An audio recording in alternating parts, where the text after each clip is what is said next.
नमस्कार आणि येवकार. सध्या आम्ही असा पोरवरी हांगा ह्युमन रिसोर्स डेव्हलपमेंट कॉर्पोरेशनान 10 ऑगस्टाक काही पोस्टा खातीर एडवर्टायजमेंट दिल्ली. ती पोस्ट म्हणल्यार 300 मल्टीटास्किंग, 50 ड्रायव्हर आणि 20 पर्सनल असिस्टंट.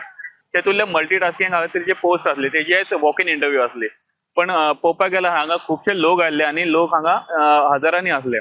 त्या खातीर हांगा खूब गर्दी जाली. मागीर बोवाळ जालो. मागीर वॉक इन इंटरव्यू असलो तो आता सध्या पोस्टपोन केला. तेतूंतली अपडेट म्हणल्यार हांगा जी भुरगीं पोस्टा खातीर आयिल्ली वॉक इन इंटरव्यू करपाक, त्या भुरग्यांक आता तेंची फॉर्मां घेतल्या आणि तांकां इंटरव्यू खातीर कॉल येतलो म्हणून अशें सांगलां. प्रुडंटा खातीर Chetan Gawas. Subscribe Prudent social media channel and press bell icon for latest notifications.